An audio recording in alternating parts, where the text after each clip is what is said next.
All right, welcome back to another episode of ADHD Rewired. This is the Coaches Roundtable edition. So, what that means is I'm joined by Coach Brian and Coach Kristen, and we are going to just be having conversations about kind of what's happening this week in our coaching program.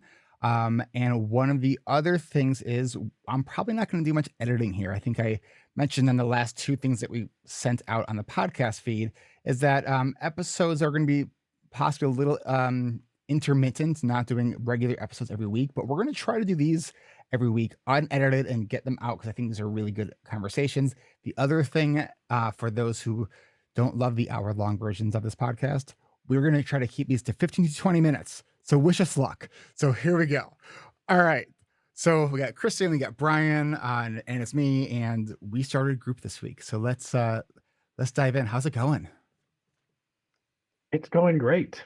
It was a bumpy start, but I'm really happy. My group is kind of coming together, and I really am seeing people's personalities come out after just after a couple of meetings, and really just always a great group of folks. One reason that I love doing this work is that I get to be in a room with you know 8, 10, 12 other ADHD folks who are interesting, fabulous, creative people, but they don't really appreciate how creative and amazing they are. And I'm so excited because I always learn as much as I inform. I learn a lot, so that's one reason why I get really, really excited at the beginning of a new season.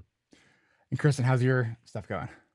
Very fun, even somewhat lively at late at night for some of us. Though we have two who are across the sea in a different country, so it's their morning, which is always fun too. Um, yeah, I'm getting the same thing as Brian. Is they are connecting very quickly, and the transparency is already there, and the vulnerability is already happening. Um, and so yeah, it always gets there, but this group, it seems like it's there quickly. Nice. So that's nice. Yeah. That's awesome. Yeah, it's always striking to me from doing this so many times, that sort of feeling that so many members have in the beginning, the sort of insecure, like, am I doing this right? Like we can say it 100 different ways of like, there's no screwing up as long as you're showing up, right? Like we had someone who we did our co-working session today, which we do during the first week. So it begins with we talk about some of the content around like strategies for how do we actually capture stuff when we can't finish a task, and to make it easier to resume that task. And so we talked about that. Then we do the 30 minutes of co-working, and then we all reflect on how our work process went. And we had one of our members say, I thought that we were going to be working like just later after a session, and we were just going to be talking about it. And so he was like, he Mm. got confused. And I'm like, it is okay. Like, this is a space to, if you're not sure, like, and we talked about that. And he even said that, like, well, I didn't even realize that I was confused. And so we said that the group space is such a powerful sort of mirror to help us gain self-awareness and see things that we weren't even seeing at all. Um, and so I think that's we're already starting to see that, only a few sessions in, which is, I think, pretty awesome. I, I Wow. was I was gonna add, because of what Brian said too, that I've already seen that piece, and that is so cool to be able to be the coach and go, what I just noticed is I've already had two or three people when they did the report after their work time. I went, whoa, wait a minute. You already didn't let it bog you down that you tried to do the thing you intended to come in here and do, and you realized you couldn't for ABC reasons, and you just said, well, I'll just do this instead. That's amazing flexible thinking. And they were like, oh, it is. They didn't even realize that that was such a thing, and so they're discovering strengths already that they're going to get to lean into. Well, yeah, I'll follow up on that. The power of group coaching is that many of our members report that this is the first time they've ever been in an environment where everyone was neuroatypical, where everyone had some issues and some traits, and it takes a little while to kind of unravel that knot, but people very quickly become comfortable. Like, this is a different environment. I don't have to mask. I don't Yeah. have to conceal any of these things. And I encourage, because first of all, I still have ADHD. I still make mistakes. I still forget to mention things. I still forget to start the timer at the right time. And whenever that happens, I stop and I point it out. Yep. And I'm like, yep, I'm putting it right out on display, my deficit in working memory right here in display. And people would come up really resonate that and they come along with that. And the power of like not having to put time and energy into that that that facade where we play it off or we make an excuse or we feel defensive, like just freeing ourselves from having to put energy into that is that's really part of the process. It's really really transformative. And like it's one thing to describe it in words, but it's completely different when you experience it in person. Absolutely, absolutely. It's funny too. On Monday, so our orientation sessions, which is the end of last week, and then our first session this week, scheduled for 90 minutes. I'm really like my muscle memory for 1 hour long meetings is really strong, and so I ended it like right at the hour. And what was amazing, we actually got through everything without like feeling That's what I rushed. was about to ask. And How? Brian's face gave it away too. We were like, what the hell? How did you get through the whole thing? By looking at all like the tracking data ahead of time instead of like waiting for everyone to check to see if they're on my network. We kind of I front Oh, loaded that, which is something I think we should actually do moving forward. Um, Coaching tip. but what's so funny is that I have this expression that I've been coming up with, which once is a glitch, twice is a pattern, right? And so this is the second time I've done that. The first time I think it was last year. I was traveling. I was in Minnesota for the first session, and I'm watching my time and like, all right, we're done. And as soon as for this session, as soon as we finished, my admin was like, "Weren't we supposed to be an hour and a half?" And I go, "Oh, A team check-in call. we're getting notifications. We got meetings coming up." So yeah, we're not even going to edit that. This is just, I haven't turned notifications off. I haven't done my regular pre-podcasting routine. So I had posted in because someone asked about it in our group chat on the Mighty Network, and I shared with them. I was like, so 2 reasons that we ended at the hour. The second reason is funnier. First reason is we got through everything. The second reason is because what I kind of just said, I built that muscle memory for the hour, and I went on to explain that once is a glitch, twice is a pattern. So because it's the second time that this has happened, what I did is I put on the notes on our very first slide on day one that this is a 90-minute session because that's that point Made of a pop. performance. Yep, I made a pop, point of performance. mhm. Yeah, actually, speaking of that, the alarm that just went off on my phone was actually a POP reminder I use in my real life. We recently rescheduled the time of this call, so I had not changed my alarms yet. But that's a skill that we teach in our coaching programs, just acknowledging that. And I'm really impressed because I treasure every moment I have with our coaching community. So like I always think it's kind of like a gas. It'll expand to fit the volume of any container that it's in. You give me 90 minutes, I will take, 93 minutes probably. But so I really so I'm really impressed that you got it down to 1 hour. But I would that's just me. And definitely, I think we'll keep it at the 90 minutes because the part of what we're doing is trying to help troubleshoot any tech issues right at the beginning, and people were Yeah, pretty please. good and set up. Yeah, Please don't set me up for failure. we'll keep that 90-minute session.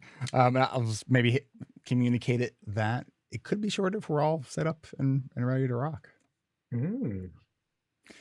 So how's everything else going? With getting people on the Mighty Network, because there's so many sort of administrative tasks right in the beginning. And how are you as just coaches, and how are your admin doing? I think microsection did pretty well. We're pretty much all on there. We had a few people jump on the train at the last moment, just Yep. as it was leaving the station, but we're accustomed to that. This is a program for and by ADHD people. We have ADHD, so we fully relate. And sometimes we get folks who have been on the fence and then they say, screw it, I'm going to do it. Or sometimes we get people who say, I just found out about this yesterday, but what the hell? I'm jumping in.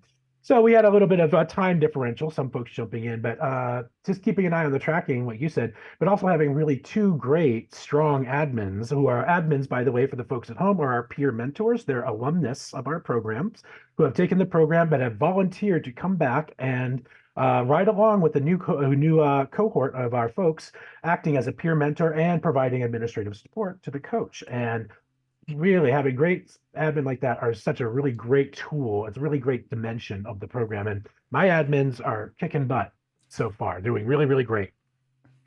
So my admins are doing great, awesome too. The thing that came to me as you were talking about all of this was, how's it going? We do have one self-professed said I'm a Zoom illiterate in the group, and that we were like, that's okay, we'll get you on. Then we had another one show up a little bit late, and the next time she came, she was like, my daughter's not here to help me. Maybe I'm not as good at this as I think. She did great. The Mighty Network is a platform we use for our online community. And we tend to get people that go, oh, I've just deleted all my social media or that sort of thing. But we need to use it for this program. We need to have a landing spot for all of these different sections and groups in the community as a whole. And so it can be a little tricky to navigate sometimes, though it has really improved. I was really pleasantly surprised when I jumped on there, maybe just week one after we talked about it in the first session. We do this thing where we worry that our chat during our sessions, which we do on Zoom, get off topic. So our staff here has a term that we just, instead of going, oh, y'all, we're getting off topic and you're apprehensive to tell everybody, no, let's get back on this track because that's what we do.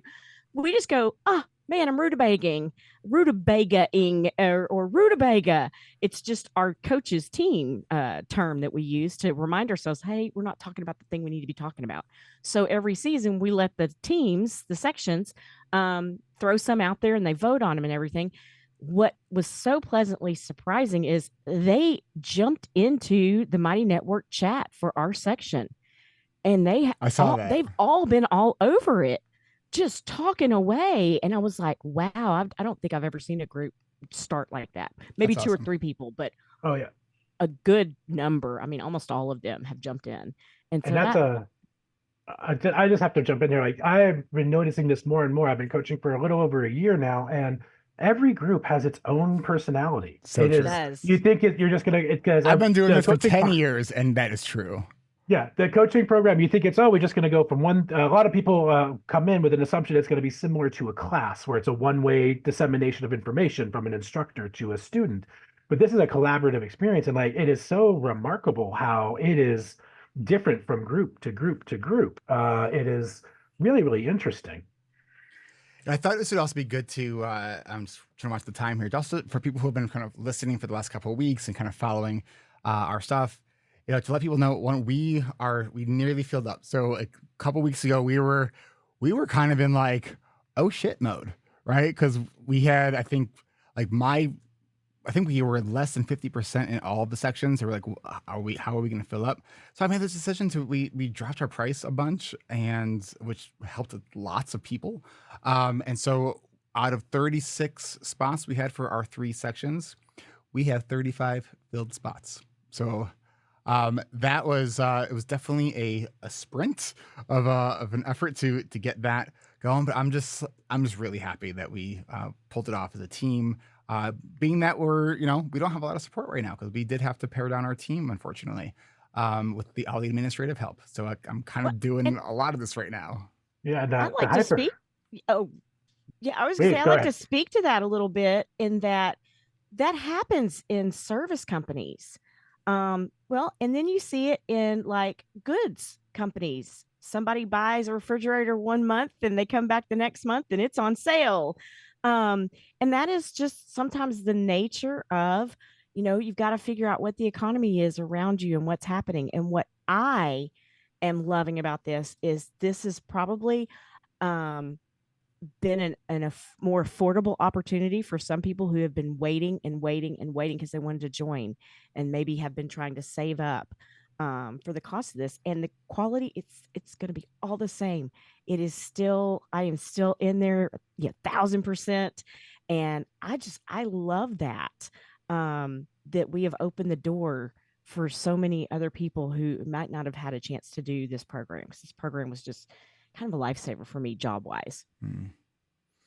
And as for that sprint you were just talking about, Eric, I'm going to point out we were effectively leveraging hyperfocus as a tool. We Yes. had that engineered urgency, and that got us going. But it's always great when we can use hyperfocus to our advantage, but we don't want to do it all the time. Right, because it's not sustainable, right? And Mm-mm. I was talking with you guys about this before we hit record.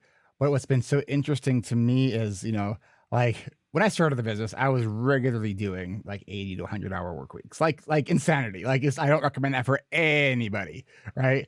And over this last like couple weeks, I've been doing about the 80-hour work week because I don't have an assistant. And a couple other people on our team are no longer on the team, right? And so it's forced me to kind of get my hands back on everything. And I always know that one of my strengths is I'm a lemonade maker, right? I can take lemons and turn them into lemonade. And so as challenging and sort of taxing as some of this has been, there's actually been this sort of fun piece of like, oh yeah, like I actually used to like to create this puzzle um and all those, because there's just so many moving parts to doing an online business, right?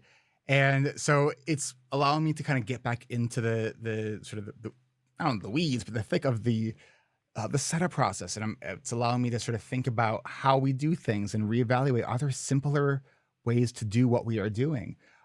So it's yeah.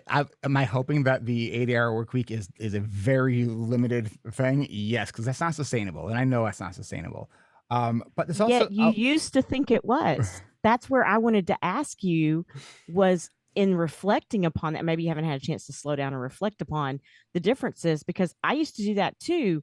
Where I would go and see, I could see 12 clients in some days because oh I'd work man. into the night.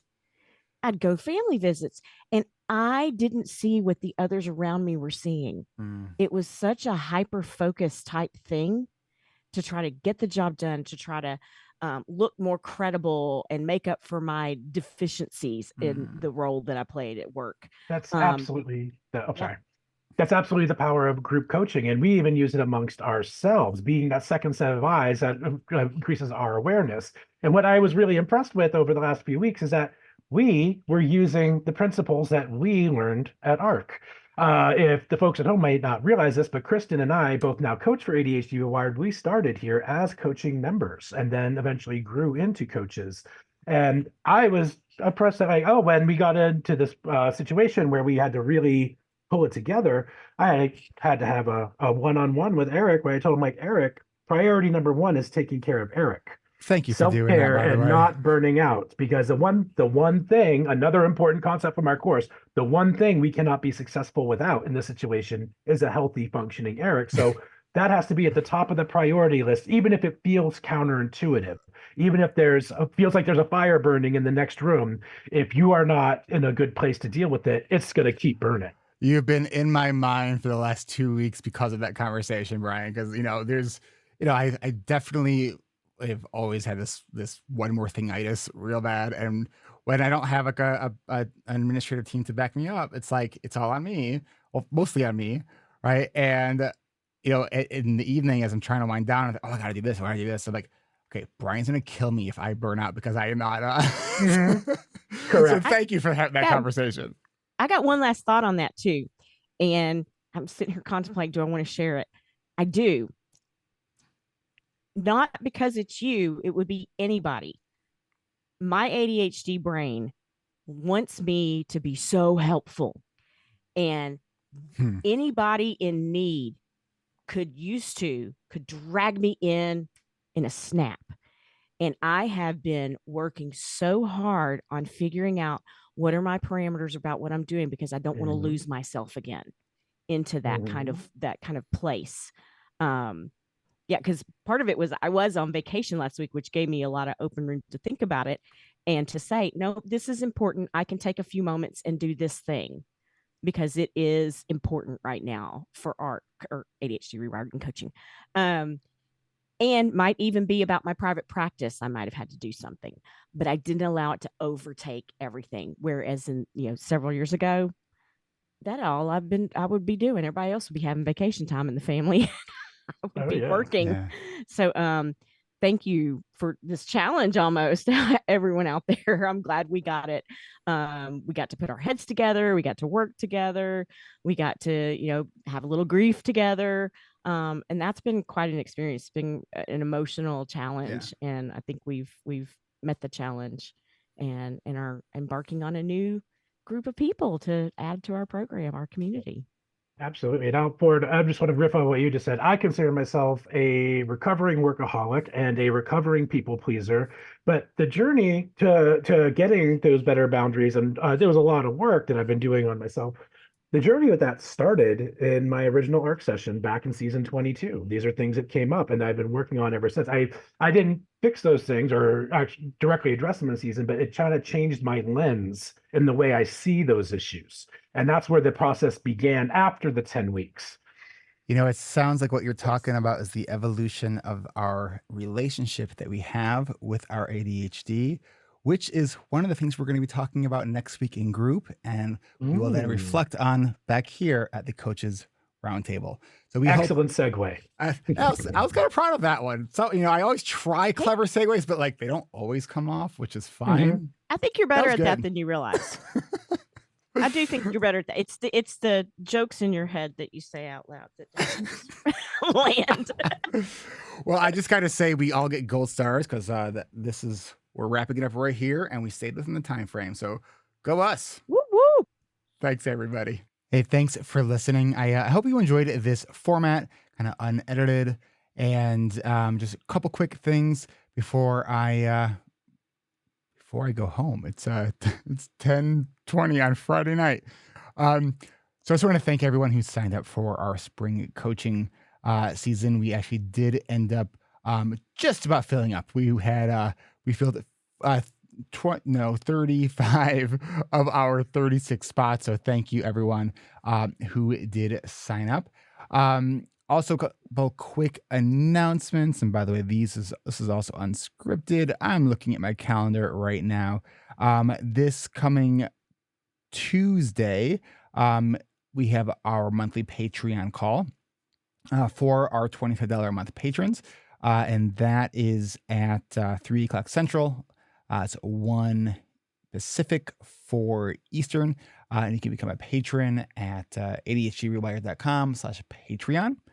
Also, this Friday, I am hosting our monthly Pomodoro dance party, and that is at 1 p.m. Central. It's 11 Pacific, 2 Eastern. So you can get signed up for that by going to adultstudyhall.com. We still always have our 1 week free trial, so it's a great time to check it out. So we do about 2 hours of work. The way we break that up, it's 50 minutes of work, then 10 minutes of dance party. And yeah, that is it. Also, I do have a new interest form that I just posted on the website. So if you're thinking about our coaching groups for the summer, now is a great time to get started with that. All right. That's all the time I have for now. We'll catch you next time I release an episode.